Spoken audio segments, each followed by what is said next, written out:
This summit has been the crossroad for innovation, a meeting point for minds that dare to venture into the Via Infinita, the path of infinite possibilities.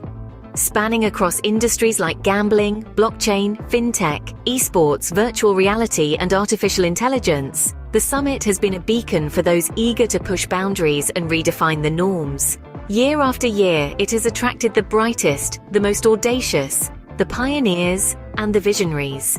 From top decision makers to key stakeholders, the Prague Gaming and Tech Summit has been a melting pot of ideas, a platform for synergies, and a catalyst for transformation. And now, as we stand on the threshold of 2024, the stage is set again. From March 25th to 27th, the city of 100 spires will echo with the sounds of innovation, the whispers of change. This is not just a summit, it's a journey, a quest for the infinite, a voyage into the future of gaming and technology. Answer the call, venture into the Via Infinita, experience the Prague Gaming and Tech Summit, because the future waits for no one, and the path of infinite possibilities is yours to explore. Embark on this journey, seize the opportunity, discover, innovate, transform. Welcome to the Prague Gaming and Tech Summit 2024.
Ever pondered what the future holds for gaming and technology in the Baltic and Nordic regions? The answer lies in the evolution of the Mare Balticum Gaming and Tech Summit, an event that has grown from strength to strength, creating ripples of transformation in the gaming and tech landscapes. Since its inception, this summit has been more than just a gathering. It's been a vibrant hub of innovation, a crucible of ideas, and a catalyst for change. Every year, it tours the Baltic capitals, bringing together the brightest minds to discuss, debate, and shape the future. The Mare Balticum Gaming and Tech Summit has been a beacon, illuminating the path for gaming and tech professionals. It has sparked conversations around emerging trends, fostered collaborations, and propelled the growth of the industry in the Baltic and Nordic regions. With each passing year, the event has evolved, reflecting the dynamic nature of the gaming and tech industries. It's grown in scale, in scope, and in ambition. And in 2024, it's all set to make waves in Tallinn, followed by Vilnius in 2025 and Riga in 2026. The significance of the Mare Balticum Gaming and Tech Summit cannot be overstated.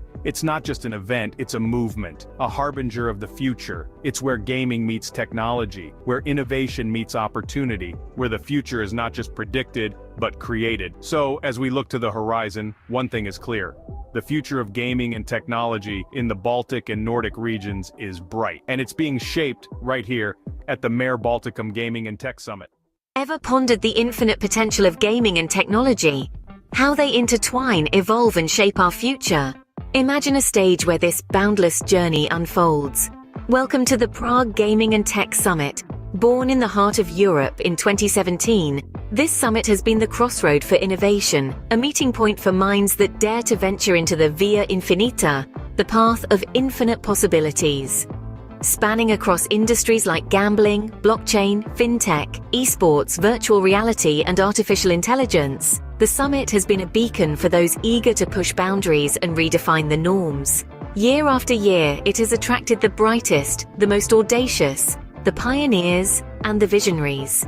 From top decision makers to key stakeholders, the Prague Gaming and Tech Summit has been a melting pot of ideas, a platform for synergies, and a catalyst for transformation. And now, as we stand on the threshold of 2024, the stage is set again. From March 25th to 27th, the city of 100 spires will echo with the sounds of innovation, the whispers of change. This is not just a summit, it's a journey, a quest for the infinite, a voyage into the future of gaming and technology. Answer the call, venture into the Via Infinita, experience the Prague Gaming and Tech Summit, because the future waits for no one, and the path of infinite possibilities is yours to explore. Embark on this journey, seize the opportunity, discover, innovate, transform. Welcome to the Prague Gaming and Tech Summit 2024.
All right. Good morning, everyone. Welcome to a freshly squeezed edition of the Morning Energizer, which is the HIPTHER'S weekly huddle brought to you every week on Thursday with me, Zoltan, and my co-host, Daniel.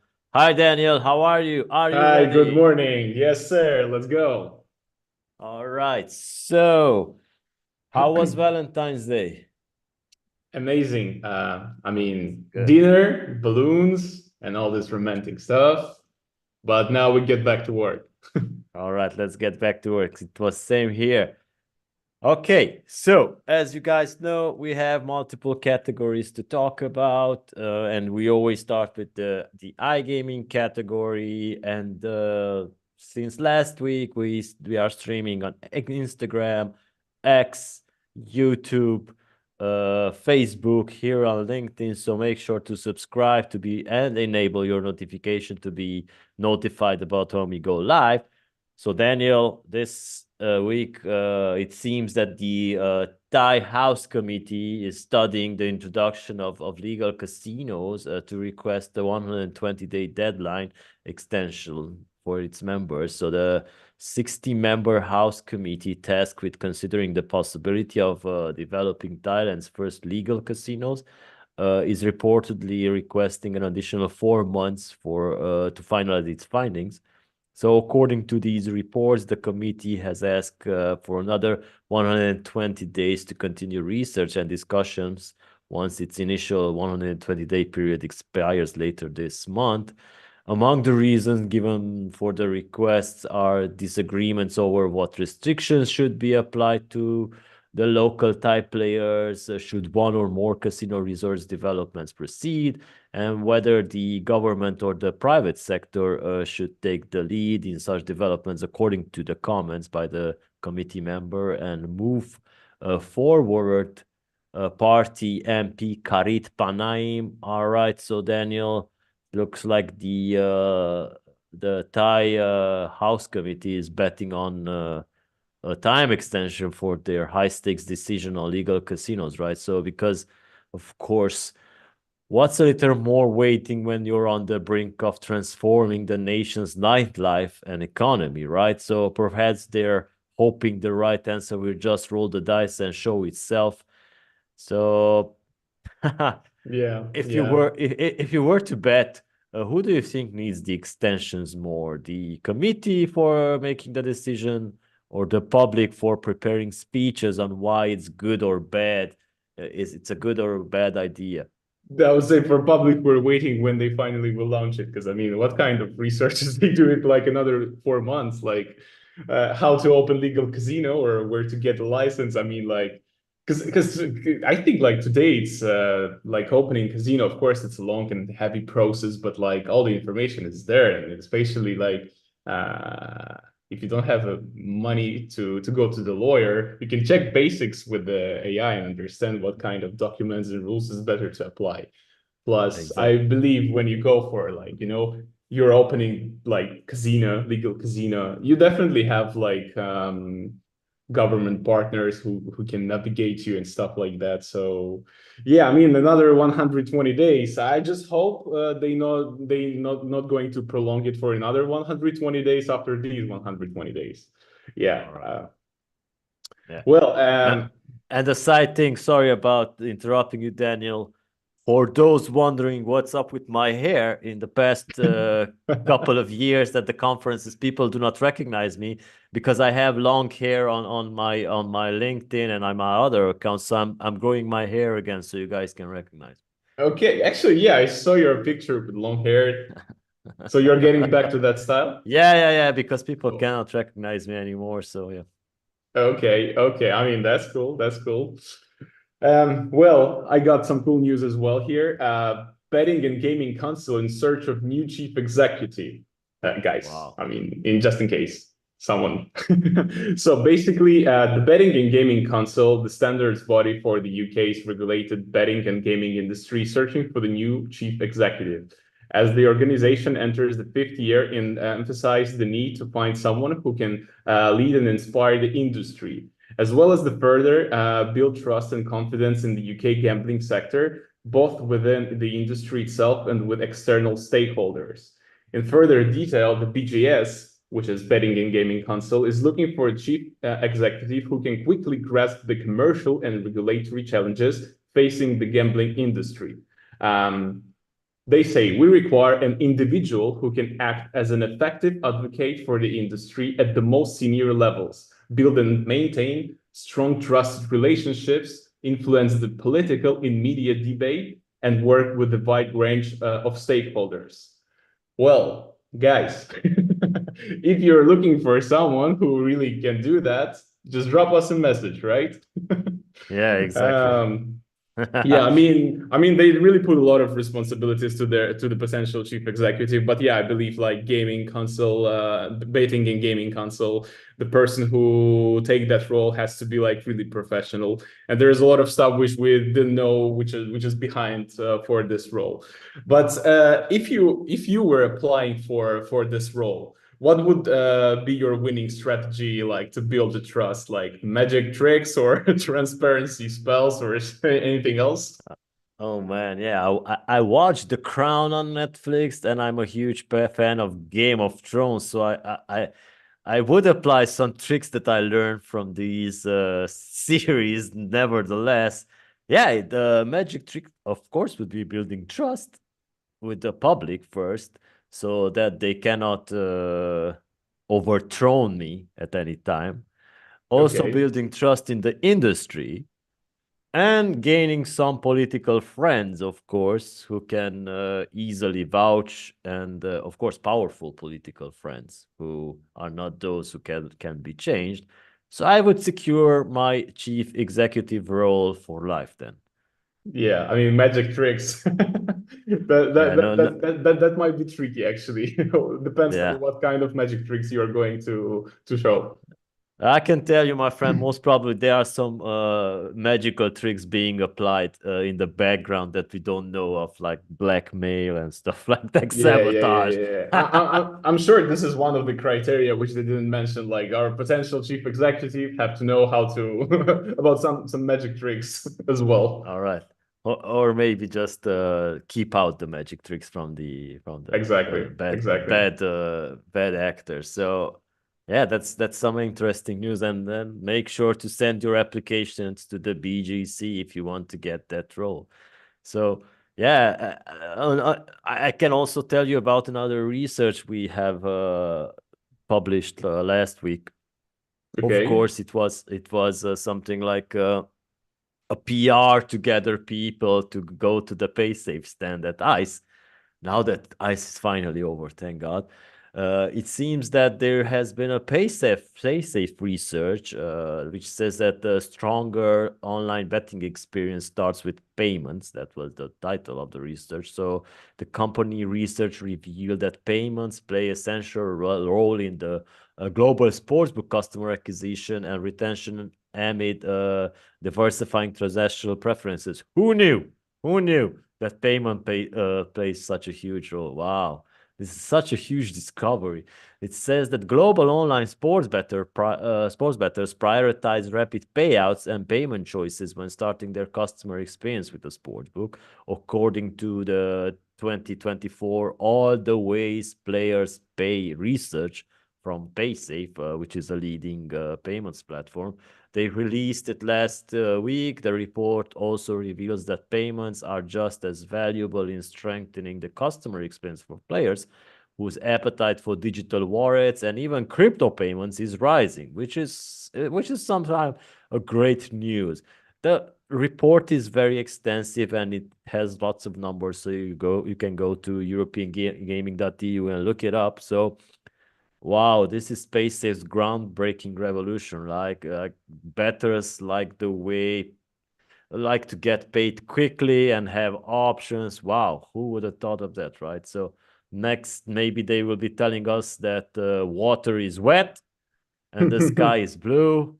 So in the ever-evolving tale of online betting, it turns out the climax revolves around clicking withdraw, right? So yeah, it seems like we're living in a bubble where we don't want to think outside of the box and just go with the flow like we did in earlier days, doing these types of researches that are nonsense. So, Daniel, in an alternative universe where you are a high roller, which probably you are already, which payment method would you trust with your mountains of winnings? A chest of gold coins or an ultra secure digital wallet? Well, there are pros and cons for both, but I mean, maybe from the previous podcast, if someone remember, and even you, I already told you I'm very techy and digital person, so I definitely would go for the digital wallets. But there's always the thing like which I don't like with digital wallets, first of all, of course, it's a comfort and they're fast and secure, but there's always someone, who is like watching you. So that's the tricky part. And if you want to Big use brother. yeah, exactly. Big brother is always watching your money. But yeah, I mean, here definitely, I mean, not only here, but always I will go for digital wallets. And you? Same here, digital wallets. And we need to be in trend with times, as it's not just Big Brother who is watching, it might be Big Sister. Actually, true. Yeah, that's true. That's true. Well, let's get back to traditional stuff from digital. I have some good news here. About which Bingo Awards 2024. Voting open for the 10th anniversary event. 10th already, wow. So, voting is well underway for the Which Bingo Awards 2024, which celebrates the industry's leading brands and games, with the winners decided by the bingo community and invited judging panel of industry experts. This year marks the 10-year anniversary for the long-running award show. So they say this year we have already seen tremendous engagement. The editor for Which Bingo, Anita Heffernan, said yearly voter numbers prove that online bingo industry's community of players is thriving and we are thrilled to provide them with a platform that celebrates them just as much as the brands and games they prize. Bingos are always crazy, actually. Yeah, Which bingo?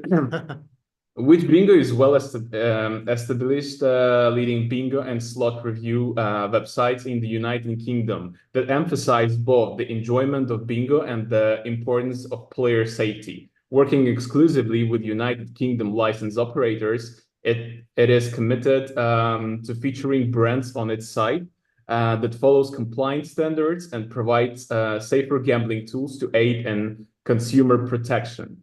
In addition to the established categories, this year, there is a new award to honor brands that stand out for protecting players, the Better Change Positive Play Award. Which Bingo and Better Change recently announced a long-term partnership to promote safer wagering resources to players and gambling providers alike. The partnership built on a shared position that businesses can provide the best offer tips, reviews, and odds to those that want them, while simultaneously encouraging consumers to be more mindful of how they are playing, delivering a positive experience. Voting is open until Friday, March 8, 2024. And the ceremony will be held at Sunborn Yacht Hotel in Gibraltar on April 17th, 2024. Well, honestly, I saw a lot of stuff about bingo. This is actually a funny thing. When I was 18 years old and I was looking for my first job, I was working in the place where people can play bingo.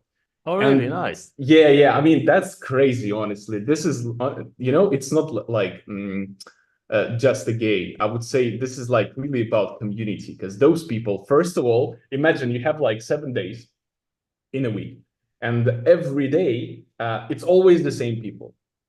They always do exactly the same. They know each other. But the funny thing is that like they really don't talk, and they play like, I don't know, 10 hours in a row. And it's like they're really concentrating, waiting for the number. And then when there's like, for example, a bingo, when they had all the numbers, it's like bingo, and everybody watching that person. And I mean, the vibe there is crazy. You feel yourself like there's so much pressure. And when someone won, it's like a 30-second show. And then again, silence for another They hour. get back Everybody to like, yes, exactly, like, and you only hear how they scratch the numbers. That's all what you hear. Well, get back to our topic. Actually, I got a question for you. I'm a bit prepared. So if you were to create a new award category for the Which Bingo Award, what would it be? And for example, most creative use of the word bingo, or best virtual bingo seller? Yeah, I would go with the award for keeping bingo alive, uh, Bingo life. or maybe promoting bingo for best bingo company to promote to millennials, because I don't think millennials are playing bingo. So there's for in bingo, I think it's very strange that there are different types of categories of age that players are attracted to this game. But it's nice to see that most probably that people that are over 60 who play bingo in the UK, because there's a huge bingo community there, are doing Exactly. it online now. They are not going to the bingo halls, and they just But honestly, I think like to play bingo online, it really destroys the vibe. yeah, exactly, yeah. This is like you go there and then you like you said, you sit still and just like Exactly, exactly, everybody is your enemy until you yell out bingo and win a toaster or exactly. something. Exactly. Yeah, this is all about the vibe for sure. All right. So the Danes also had a research about gambling in December 2023, which was this Christmas. So the Spiele Myndigheten, I cannot pronounce it correctly anytime. So, Morten, sorry about this. So, the Danish Gambling Authority has presented December statistics for the gambling market in the areas of betting, online casino, slots machines, and land-based casino. It seems that the total gross gaming revenue for betting and the rest of the activities amounted to 665 million Danish coronas in December 2023. This is an increase of 22.6% compared to December 2022. So the overall increase for the four areas is driven by the increase in the GGR for both betting and online casino, while there has been also a smaller decrease in the slots machines. So the high increase for bets of 67% must be seen in the light of the fact that the rate of return was somewhat less in December 2023 compared to 2022. So with the latest figures, the GGR for 2023 is now ready for both betting, online casinos, slots machine, land-based casinos. The total GGR for the four areas amounted in 6,795 million coronas. That's wow, it's huge. And this is an increase of 1% compared to the 2022. Wow, the Danes are going in hard on gaming every time. Anytime when you hear research coming out of that market, they are spending a lot of money. And it's like as the Yeah. Danes deck the halls with bots of holly, they also apparently fill the betting pots with the extra jolly, right? So a festive spike in the gambling spending has analysts wondering if Santa brought everyone a winning streak this last year, or if the New Year's resolutions included try my luck more. So we need to wait for the statistics for December 2024 to see if this resolution was kept. So if you had to guess, Daniel, what spurred the Danes' December gambling spree? I mean, they will just, I think they were just trying to make some money for Christmas presents. Oh, really? Well, this is like this is I think this is the best answer, like an Do you think explanation do you for. think that do you think that the Danish society needs to make money to buy gifts? They have more expensive gifts All than we right. can imagine, maybe. Yeah, Well, maybe. you never know. Like they buy Lambos, for example. Yeah. Yeah. Yeah, Um, maybe the gifts were bigger this year, maybe a yacht or something. exactly. Well, the next one actually is very cool. I really like that one. Albania lifts ban on online sports betting. That's good. This is very fun. Now listen to that. So the Albanian parliament has voted to reverse a 5-year-old ban on online sports betting. This move comes as a response to the burgeoning black market, which has flourished despite the country's sweeping gambling prohibition. The vote held on February 9th, 2024, saw all 75 parliament members present endorsing the regulatory changes. This decision marks a significant departure from the blanket ban on gambling imposed half a decade ago.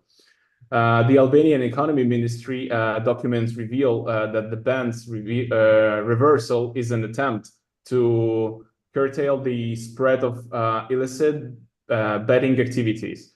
Despite the prohibition, many betting shops have continued to operate clandestinely, contributing to a thriving underground economy. And now, this is the best part. Under the new regulation, only 10 betting companies with a prior experience will be granted licenses to operate online sports betting platforms. The selective approach aims to ensure that the resurgence of the industry is managed responsibly and transparently. So, like, only 10 spots.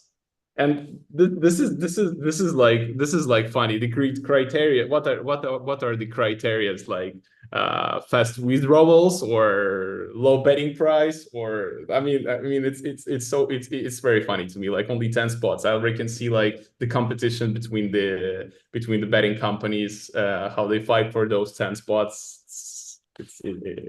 It's funny. Well. Zoltan, if you were a betting company, what would be your pitch to win one of the Albania's 10 golden tickets? First, I think the pitch would be that, guys, you know what? In these countries, these bans are usually done. This is just strictly speaking from an outsider point of view, for the local politicians to set up their own businesses. Yes. So that's one of the criteria, that you need to be an experienced operator. So this would be the first pitch. I am one of you guys. All right. Yeah. So, and remember, we have another 10. Exactly. Another 9 exactly. like, okay. Yeah, exactly. Who the other 9 are also from our friends. So we will keep everything as you want. Exactly. So responsible gambling practices, definitely we will do it. The World Cup, we will make everything feel like the World Cup final. Everybody will have a good time.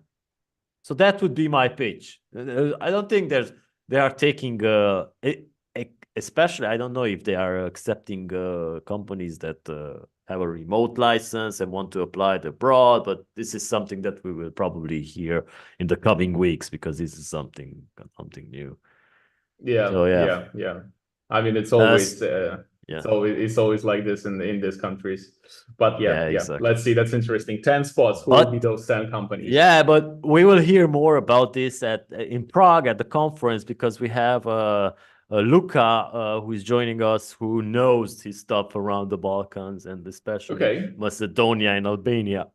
He will tell us more about what's happening over there. So you mentioned the Which Bingo Awards. We also need to emphasize that our awards, the Gaming Tech Awards 2024, which will be hosted alongside Prague Gaming and Tech Summit, the online voting stage is well underway, guys. So make sure to head over to hipther.com/events/Prague to check out the awards and vote for your favorite companies and help them advance to the shortlist.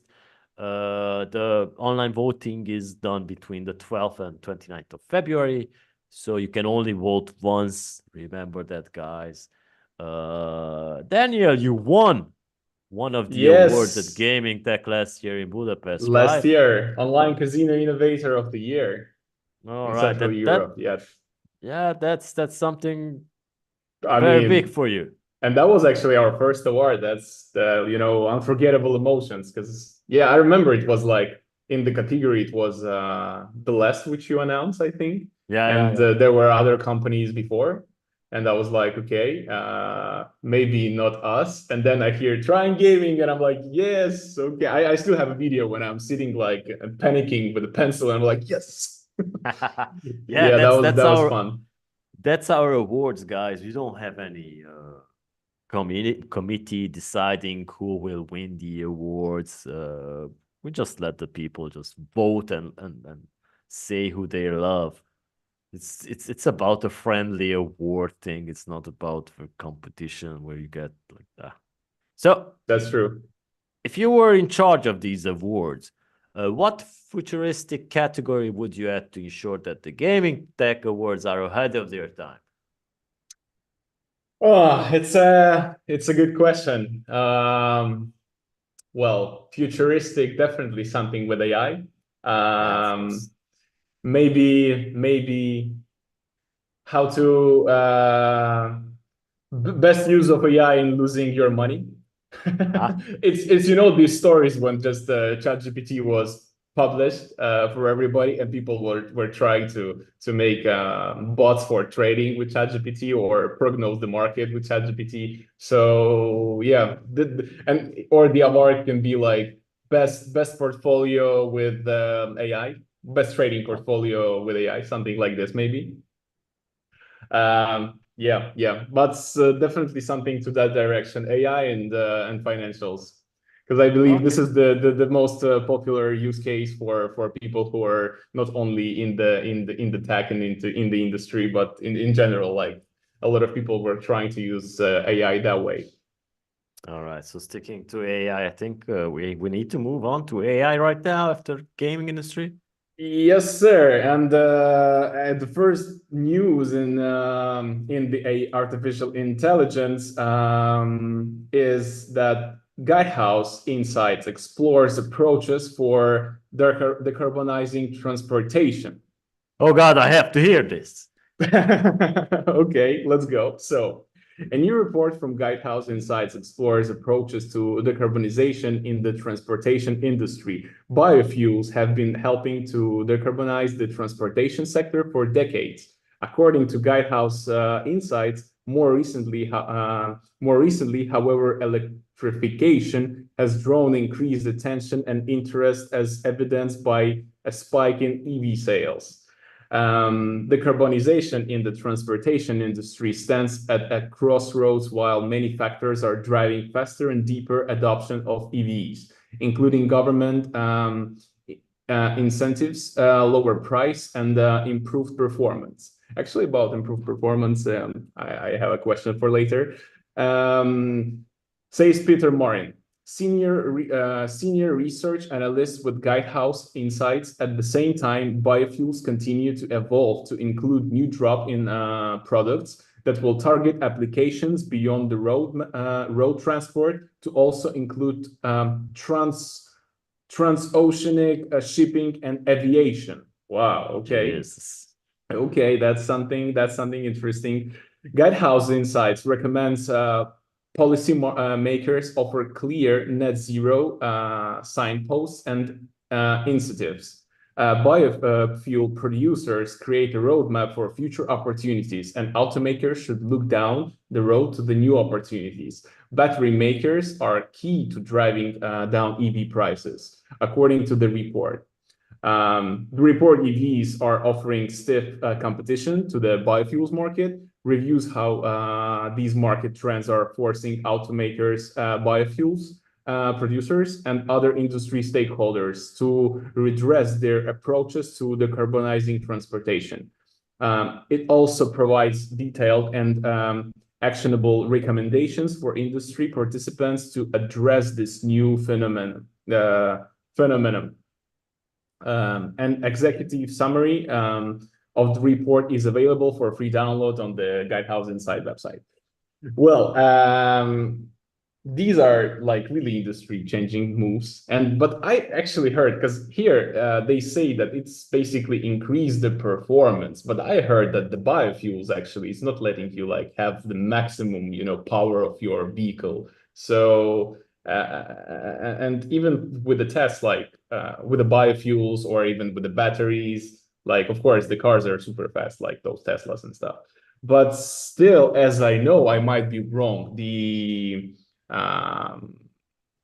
like traditional like unleaded engine, it's way faster yet.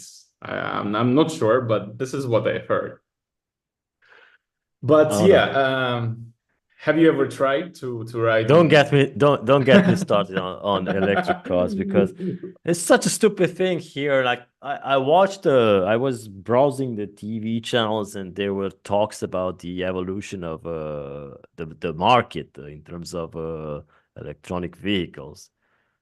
And wow, this analyst was saying that the electronic vehicles market has been growing normally, like Mhm. it was expected. How the hell can you say that it was going normally when you're offering incentives for Exactly. electric cars? You don't have to pay taxes for them. So Yeah, that's not a normal thing. That's just pushing it exactly. to the public. On another thing, that the speed thing, I hate this, because you know that in Europe there has been many talks about limiting the speed limit of the cars being driven down. So okay, but if it's an electric vehicle, you can just speed up to 100 in 2 seconds, and yeah, it's just an electric Yeah, vehicle. You're saving the environment, but you don't care about the speed anymore. So yeah. exactly. Actually, in Malta, we have this thing like if you are going to buy an electric car, I don't remember the percentage, but the government will cover a bit of the Usually cost. 10K, about 10K. Okay, yeah, maybe something like this. And like Zoltan, if you had to choose like what type of car you're going to drive, is it going to be electric sport one or biofuel powered car? I have a hybrid, so I'm Mhm. already on the You're way. in the But middle. yeah, biofuel, I don't know exactly, but I would go definitely with hydrogen, because that is something I've saw that it has very good potential, and it's less hazardous to the environment than the production and shipping of electronic vehicles. Because every time we talk about EVs, we don't take into consideration the produce Mhm. the yeah. So now, I don't like this topic, by the way. I rather live in a bubble like Google does, who they Okay. just pledged 25 million euros to boost AI skills in Europe. So wow, 25 million euros to people to start developing skills on Chat GPT, or That's in what I this want to case, say. or in this case, Gemini. Most probably, this fund will pay for the subscriptions, for the pro subscriptions for the people. So Google has opened up a new tab, and then they pledged 25 million euros to help people in Europe learn how to use AI. So announcing the fund, this was on Monday this week. The tech giant said it had opened applications for social enterprises and nonprofits that could help reach those most likely to benefit from training. I don't know what type of training would this involve. So the firm will How to also run a prompt as a professional. exactly, exactly. The firm will also run a series of growth academies to support companies using AI to scale their companies, and has expanded its free online AI training course to 18 languages. So Adrian Brown, executive director of the Center for Public Impact, has commented that research shows that the benefits of AI could exacerbate existing inequalities, especially in terms of economic security and employment. This new program will help people across Europe develop their knowledge, skills, and confidence around AI, ensuring that no one is left behind when AI is taking over their job. So basically, you need to. This is like a tutorial how to be friends with the AI, right? So Exactly. they also last month they also announced that they are investing 1 billion into building a data center just outside of London, and it moves to meet growing demand for internet services in the region.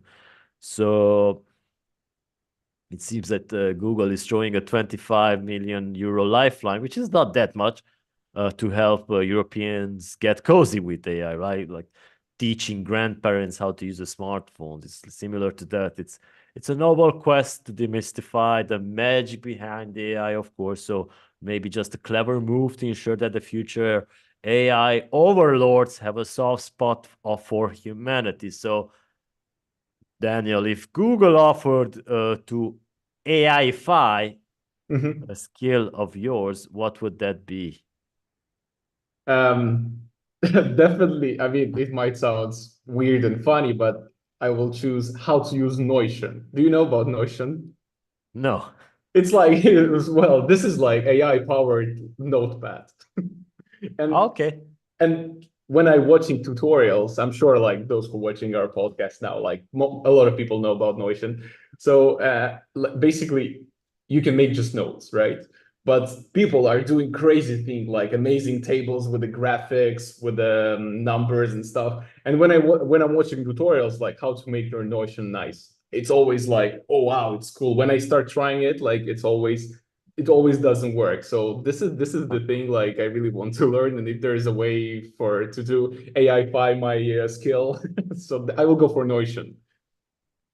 All right, so we continue with AI because the AI chat app, an AI chat app, is being trialed in New South Wales schools, which makes students work for the answers. Wow.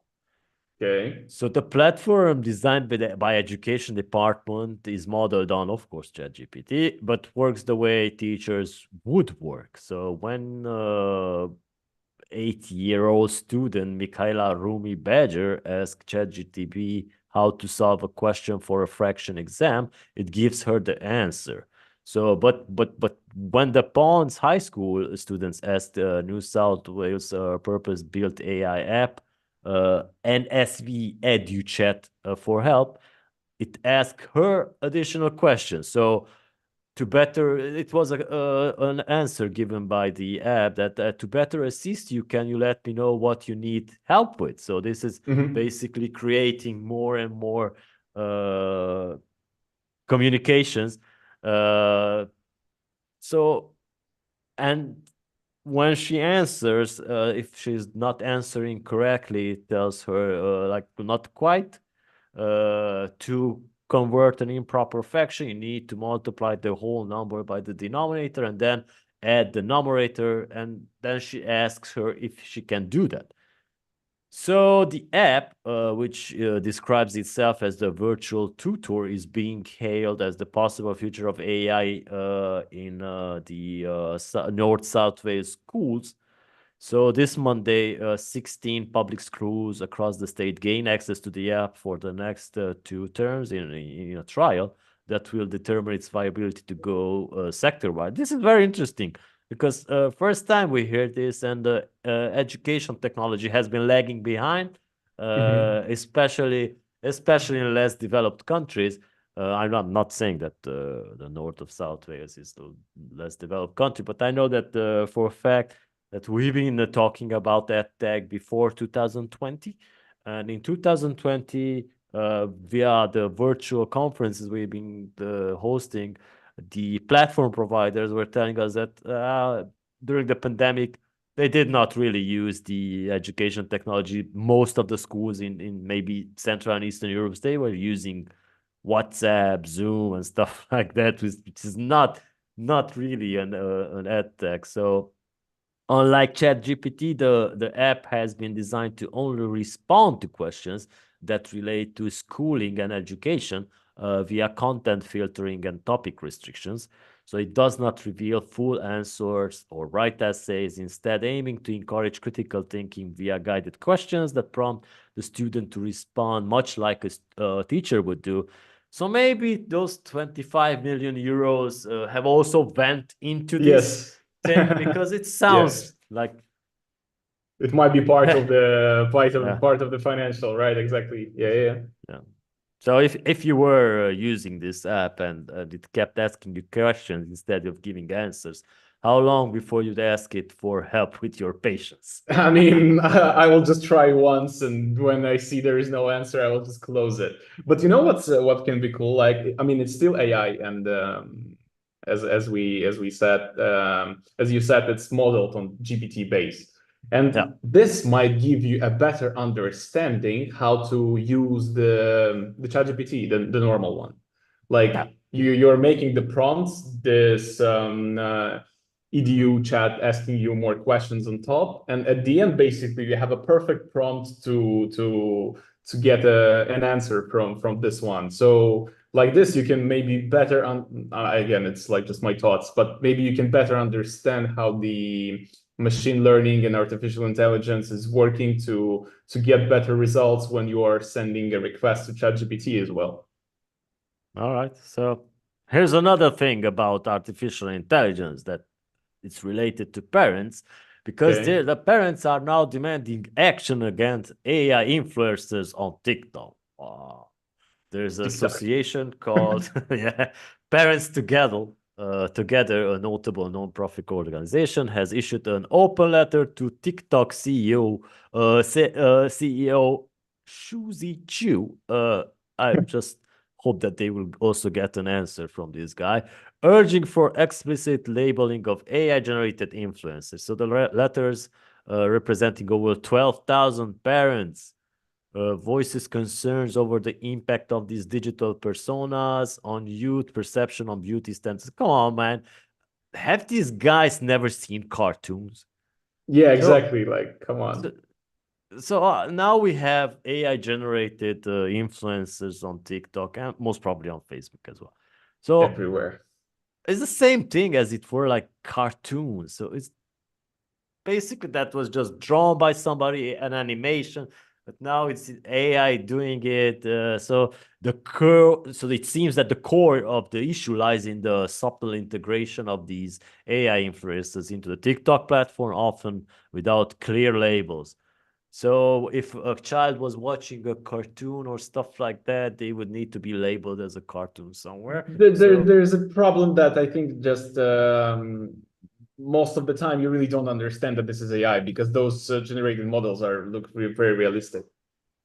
yeah, they do, but still, come Yeah. on. But if you're a kid, like, you know, Yeah, things like we're going overboard with the like I said, the response of the TikTok and its CEO to this open letter remains to be seen. However, the issue raises critical questions about the role of AI in shaping social norms and ethical responsibilities of social media platforms. As AI technologies continues to advance, the debate around its application and the need for regulatory measures becomes increasingly pertinent. So, with the spotlight now on TikTok, industry experts say, and parents and regulators alike await the company's response, like, wow, eating popcorn and waiting. This situation is like a pivotal moment in the ongoing discussion about digital ethics and the impact of AI in society. I don't think that the TikTok CEO will answer this. Like, he's not Mark Zuckerberg. Like, exactly. But he's still huge, you know. I'm sure, like, because but but But isn't it like parents now discovering that not everything on the internet is real, and next up is Santa Claus. We need to label that Santa Claus is not real. This is Santa Claus.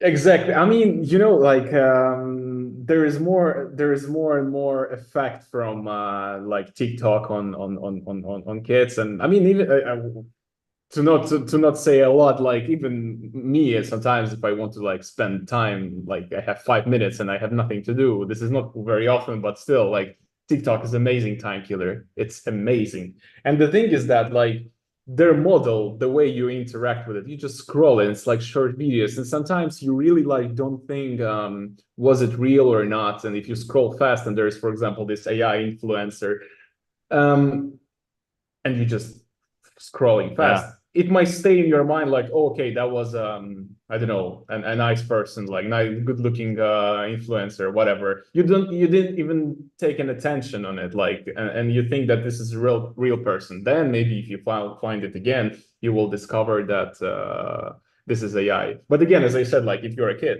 you might not really understand, so you might believe in what this person is saying. And I think this is like one of the reasons why like parents now they have more attention on these things, like because their kids believe in 101 binary code, like that's the thing. Yeah, exactly. I think that they're just scrolling around TikTok and say, "Whoa, this is not good. I have to." So, if you were an AI influencer, because this was about beauty standards set by these influencers, what unrealistic beauty standard would you accidentally promote? Something like well, it happened already once, but something like with cat eyes, like huge eyes. Oh yeah, yeah, No, yeah, not yeah. that huge, but like every time you see like these AI influencers with huge eyes, you're like, Jesus, that looks cool. Like, Yeah. but yeah, of course, I don't want people go to the and make plastic surgery to make their eyes better. But Yeah. these kids Wow. who are watching Yeah. TikToks. Yeah. Then since we all have all these stuff like implants and stuff like Yes, that, there's uh, already situations where people were trying to make the eyes, not trying, I mean, this is like the real surgery, you can do it more Asian looking. really? Like, yeah, you can make a surgery and your eyes will look more like Asian style. So I'm sure, like, with this all tech and stuff, people will need to find new idols, and if this idol got huge cat eyes. What will they think of next? So, Yeah, you never know. moving on to blockchain, another revolutionary thing, changing the world for some, making a lot of money. Peter Thiel has made a 200 million investment in BTC, ATH, before the bull run. There's a source, this is from Reuters. So the sources says that Peter Thiel, Founders Fund, made a 200 million investment in Bitcoin and Ether before the bull run. According to CoinDesk, it says that Bitcoin has increased nearly 124% in the last 12 months, while the Ether has risen 75%. So the Founders Fund started to purchase Bitcoin when it was below 30,000 and acquired more in the subsequent months.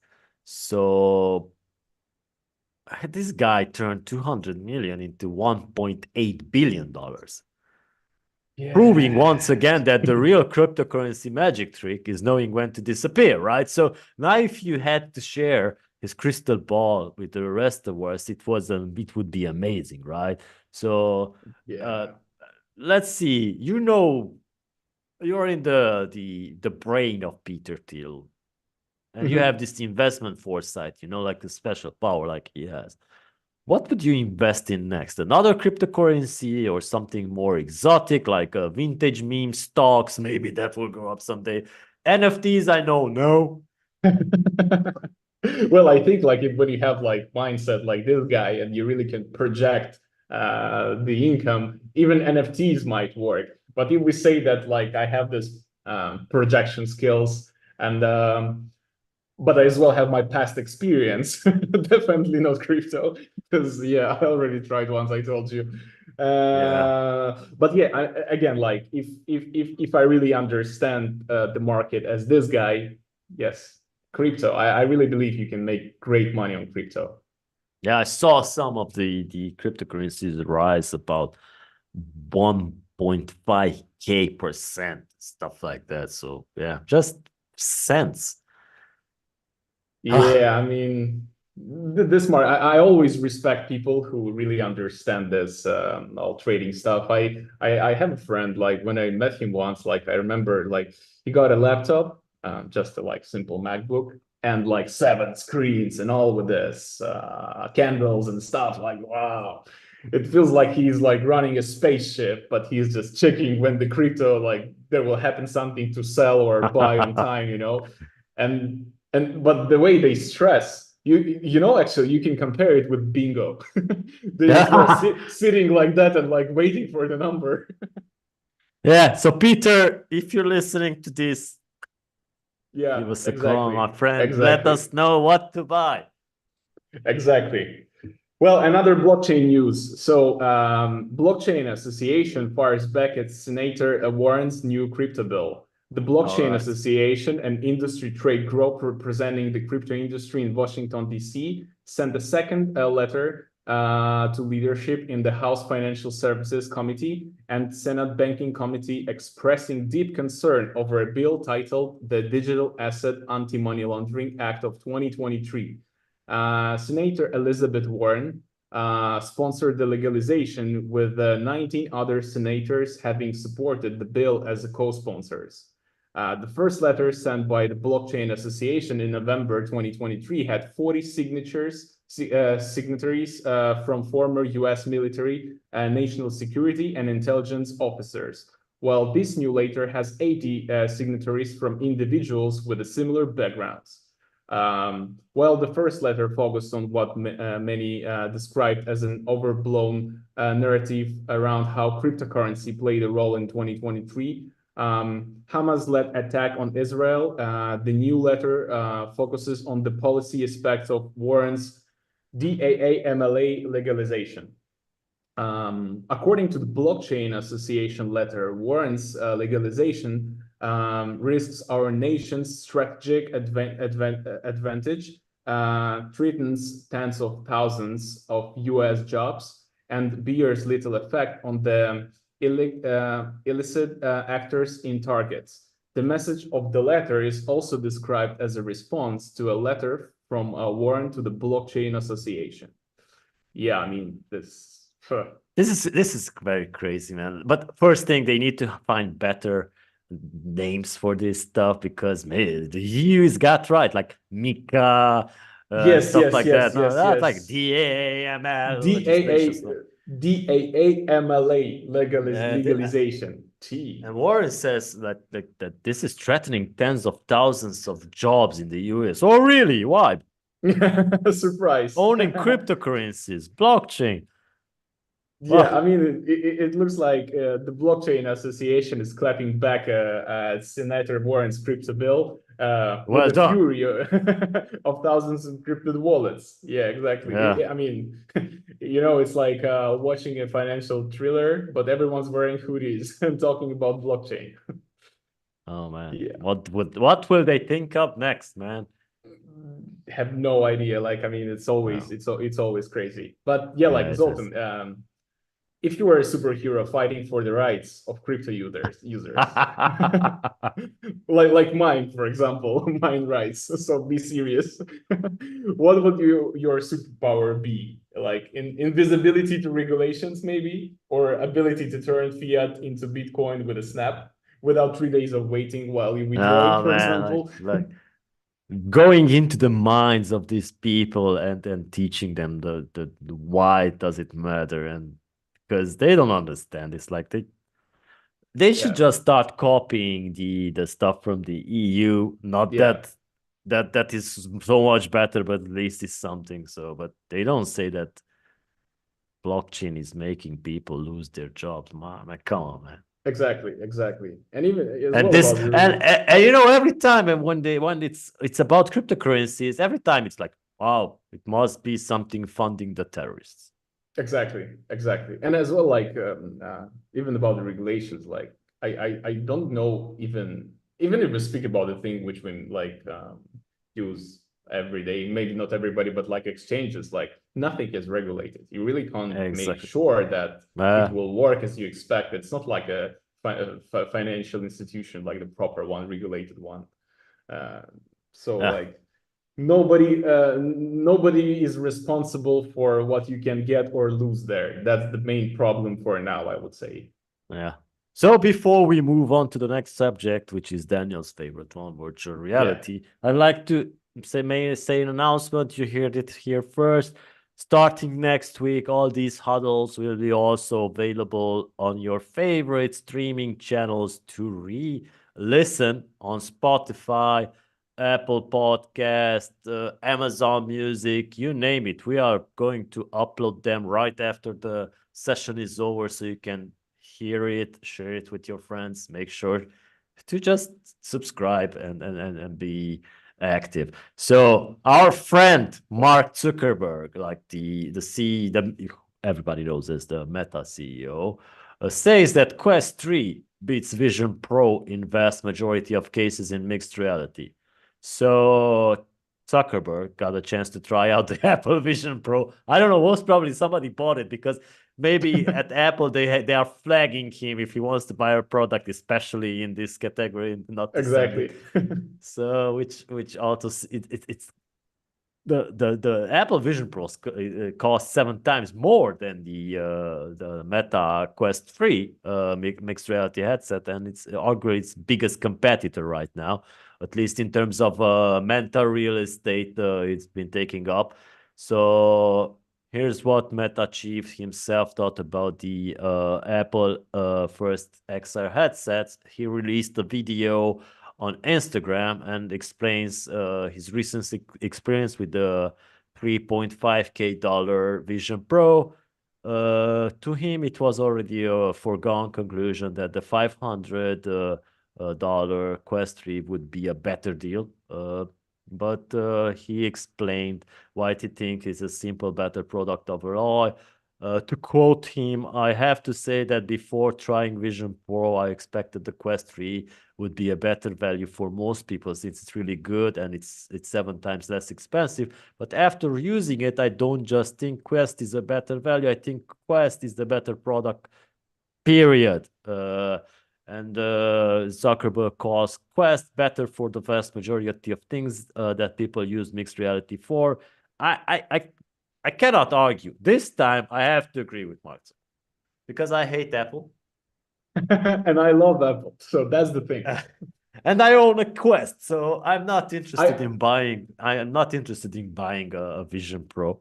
Why should I? Yeah, I mean, this is the magic of Apple. This is like the thing. All the new devices are working. Because I watched the video of Zuckerberg yesterday, and like right now today, I agree with what he's saying. But this is like important thing we have to remember. I think Apple, like even with the laptops, with the smartphones, same with the VR, but they don't call it VR. It's spatial computing, so it's SP.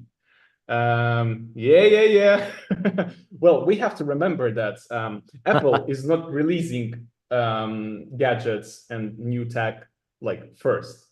They wait for the whole industry, for the whole market, sorry, to show the products. They're taking the best part, and then after years they release the product.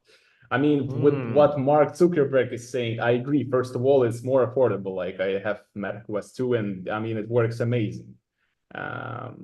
But the thing is that, yes, we have Vision Pro. It's very expensive, but you will see all the possibilities of this gadget like in, I would say, 6 months only. They will release more updates and will give you like all the features. They will make all the features available. Just the same happens, for example, with the HomePod, like the speaker. Yeah. I got one and it was like just a HomePod, like just a speaker with a Siri, with a voice assistance inside. Then after like 3 or 4 months, they release an update, and now there is the fire detector and humidity level checker. So this thing was already in my HomePod. They just released an update. It's a software update, and these gadgets, which are tracking and checking stuff, they were already there. So the same will be with the Vision Pro, 100%. We have to let people also know that next week we are doing a special edition from virtual reality using Quest 2. Exactly. Both of us will be in virtual reality streaming for you guys. Yeah, it will be awesome. I can't wait. Me too. It's very cool. So we have to work on the design of our room a bit. So are there any other news from Meta which maybe you have found? Yeah, actually about Horizon Worlds, their metaverse. Meta finally lets users appeal bans in social VR app, Horizon Worlds. Basically, that's actually very interesting. So Meta announced it's finally giving Horizon Worlds users the ability to file an appeal when suspected of breaking the social VR app's code of conduct. It's been nearly 3 years since Meta first released Horizon Worlds in open beta. However, the company has pushed its version 149 update, which includes the ability to file an appeal when restrictions are placed on their profile for suspected code of conduct for virtual experiences violations. The company's virtual code of conduct specifies that users can do things like promote anything designed to deceive other users, things that are illegal, abusive, or could lead to physical harm, or spam others for stuff like commercial services, goods for request, or engage in or share sexually explicit or excessively violent behavior or content in public areas. Meta says in blog posts that users can now submit a request by going to account status to view any restrictions and add it to your profile for a code of conduct for virtual experiences violations. Now you will be able to submit your request via link provided in the warning or notice of suspension email. Additionally, Meta says that it's changing how it handles code of conduct breakers. Suspects will have their microphones temporarily muted. That's very good. And and they could also temporarily lose access to some Quest features, including chats, groups, and calls. This might be too much. In addition to general access to worlds, severe or continuous violations may result in your Horizon profile being disabled along with your Meta account, Meta says. I just have one question to all Meta company and Facebook, and specifically Mark Zuckerberg, especially. He said a lot of bad Hopefully things he's about listening. my Apple. Yes, hopefully, Mark, if you're listening. Why Horizon worlds are not available in Malta? Why? It's not. It's not. Wow. So I can have and it's actually funny. I can have MetaQuest, of course. When I first open it, it tells me Explore Metaverse Horizon Worlds designed for MetaQuest. And when you click, it's not available in your country. Where I am living, in Narnia or what? What's wrong? No, man. You should file an appeal. I mean, I should use VPN. No, you should file an appeal. Now you can do it. Yeah, Maybe, I mean, yeah. I wanted to try because, of course, I mean, you remember like when you wear MetaQuest for first time, you're creating your avatar. So you're really, I mean, I really spent time on that to make it look close to me. We have Horizon Worlds. It's interesting. Okay, and I don't. I can only see my friends from other countries who are in the game, in the metaverse. And for what's left for me, only VR chat. So for the designers, so in Meta, guys, when there's a break in the rules, you should just have a virtual, like a judge appear in front of you, like stating what you did wrong, and you can unmute yourself to say, okay, man, I'm sorry, I did not want to do that, That should be the appeal. Otherwise, yeah, I mean, this thing, like, and as well, like in Horizon Worlds, I mean, in any metaverse, there are mostly kids. Like, if you mute the kid, I think he will just close the game, and that's it. That's it. Yeah. But actually, let's go to heavy games, proper VR gaming. Ubisoft is disappointed in Assassin's Creed VR performance, and future VR investments are on hold. Yes, sir. And it's very cool because actually 2 days ago I tried Assassin's Creed VR. How was it? Not that good, as I was not expected. That good. Okay. So that's why the investment have stopped. Yeah, exactly. Just because I don't like it. Because I'm a fan of Assassin's Creed. Like before I get more work, I was playing a lot. Well, in Ubisoft's most recent earnings call, CEO Yves Guillemot, I hope I spell it well, said he was disappointed with the performance of Assassin's Creed Nexus VR, and that the company will not be increasing investment in the VR right now, as it awaits further growth of the medium. As a Quest exclusive, Assassin's Creed Nexus VR brought the franchise patented mix of parkour, stealth, and combat to VR for the first time. Released in November, it was primed for a strong holiday season performance on a Quest 2 and the new Quest 3 headset. During the Q&A section of the company Q3 2024 fiscal year earnings call, Guillemot said the VR game markedly underperformed which has led Ubisoft to pull back on further VR investments. You know, I think actually this is just Ubisoft fault. Yeah. I played 2 games in VR. Assassin's Creed, I tried it, and I really didn't get the idea of it. Like, it's cool, like you can look around and you see the city and you can interact with the objects. But there is another example on the other side from Valve, Half-Life Alyx. I Yeah. don't know if you listen. Yeah. This is a masterpiece. So basically, here is the Guillemot's full statement. We have been a bit disappointed by what we are able to achieve on VR with Assassin's Creed. It did okay, and it continues to sell, but we thought it would sell more. So we are not increasing our investment on VR at the moment because it needs to take off.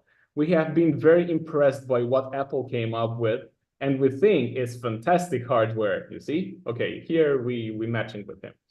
But we continue to look at this VR business as something that we have to look at, but not invest too much in until it grows enough.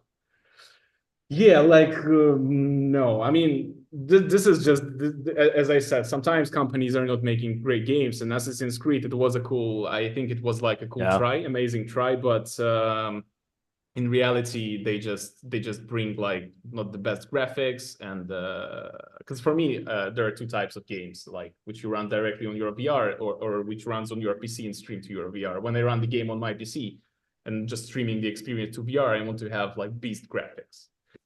But anyway, if you were in charge of boosting Assassin's Creed VR, so you are the guy who have to make sales,